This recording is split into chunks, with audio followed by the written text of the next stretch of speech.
SIFIs, systemically important financial institutions, they go down, so does everything else, and they do not have a credible plan still if they have to be unwound. There's going to be bailouts, there's going to be bail-ins.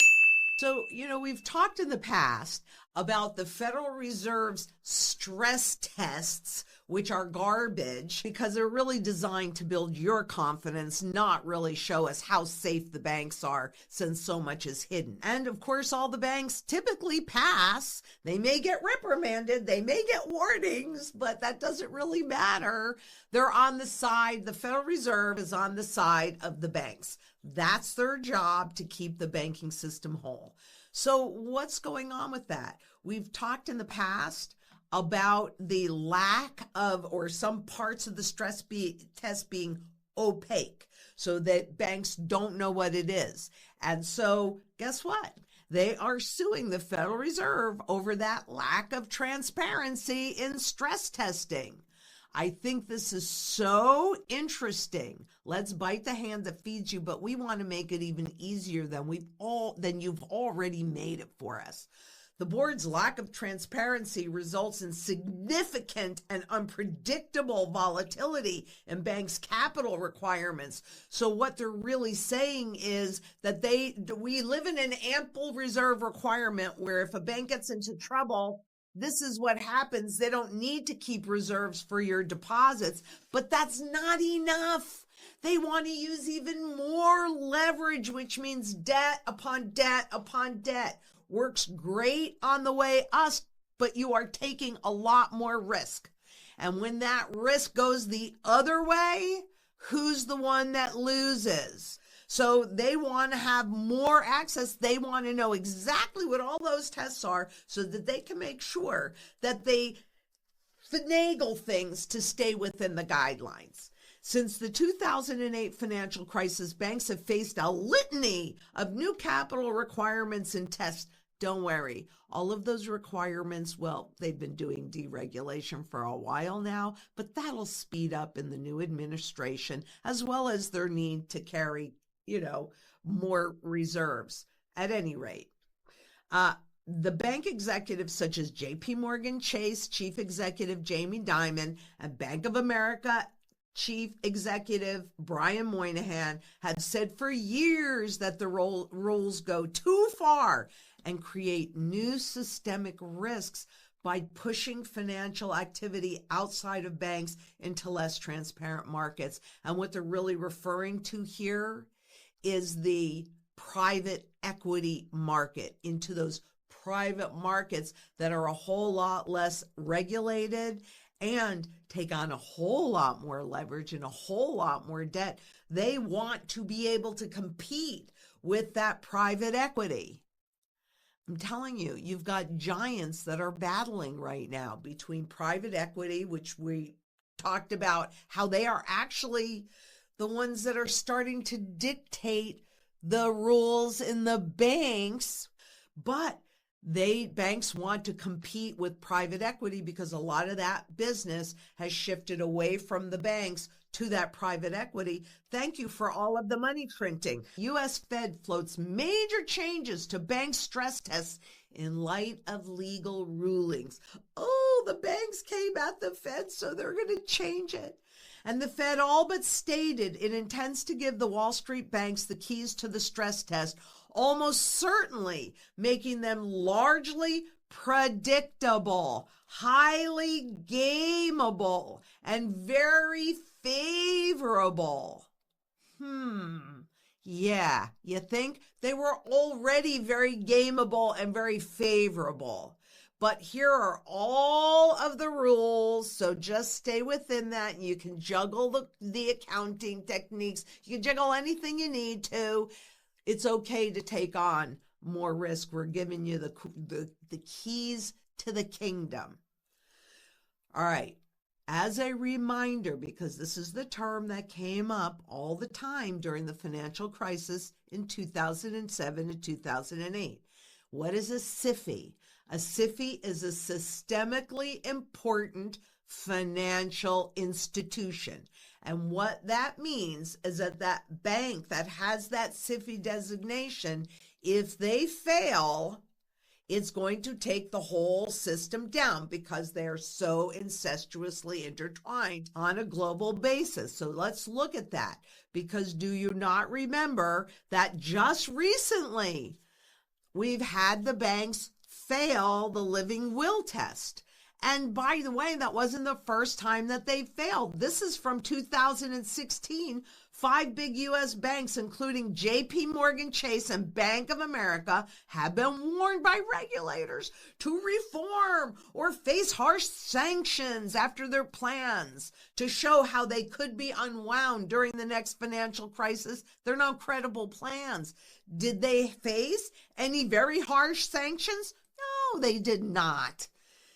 And here we are, June 21st, 2024. That's not that long ago. The Fed and the FDIC find weaknesses in 8 SIFIs.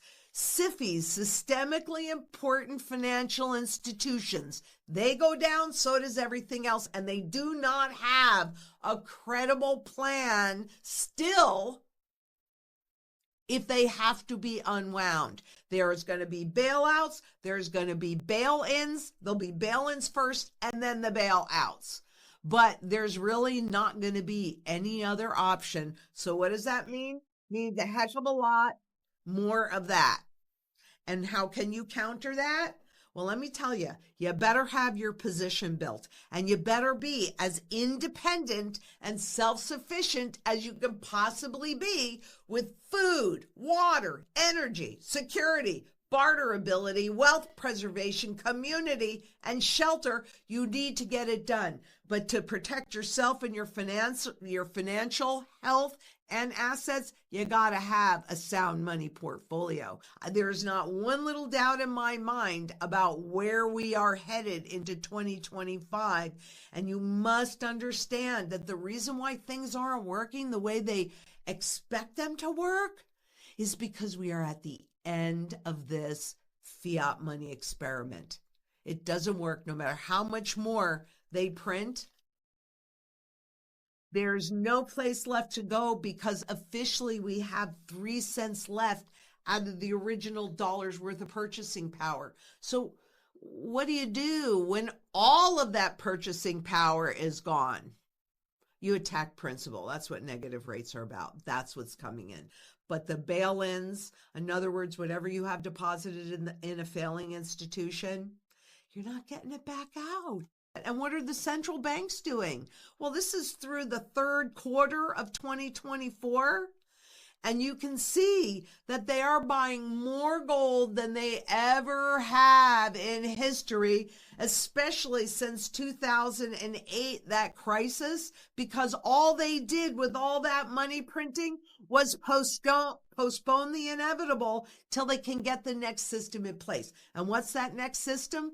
It's a full surveillance economy. If they have their druthers, it'll be CBDCs. But if we can come together in global community and get even 3% of the population to convert this garbage into sound money gold and physical silver in your possession, maybe, just maybe, we can have a seat at the new table and have a much more fair monetary system. That's what I want for our children. That's what I want for all of us. We need to take our power back. But central banks know that gold is the ultimate flight to safety asset. And there are so many black swans that are swirling. And I don't even know why I use that term anymore, because I saw an awful lot of black swans, particularly in Australia and New Zealand. They're all over the place there. So, and a black swan event is supposed to be a shocker, so it's not a shocker for me anymore. But I do want you to realize that what we can see coming is not going to be an unexpected event.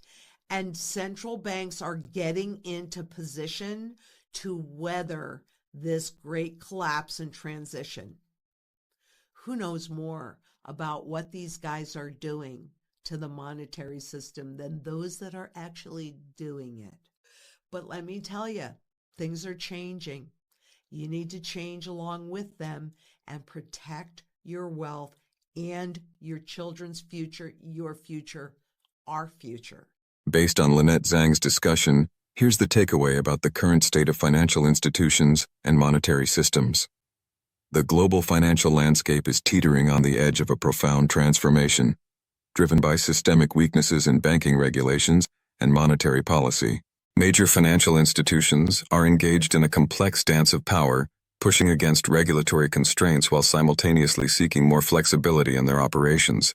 The Federal Reserve's stress tests, originally designed to ensure bank stability, have become increasingly criticized as more of a confidence-building exercise than a genuine risk assessment. Banks, including industry giants like J.P. Morgan Chase and Bank of America, are actively challenging these tests, seeking greater transparency and predictability. This legal pushback has led the Fed to potentially weaken its own regulatory framework, essentially giving banks more latitude to manage their risk assessments. Of particular concern is the concept of systemically important financial institutions, CIFIs.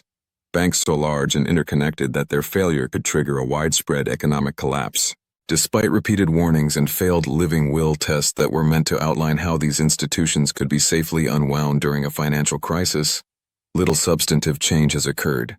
The document suggests we are witnessing the end of a fiat money experiment, with central banks globally responding by dramatically increasing gold purchases. The author warns of an impending economic transition that could involve negative interest rates, bail-ins, where depositor funds might be used to stabilize failing banks, and potentially a full surveillance economy potentially powered by central bank digital currencies, CBDCs.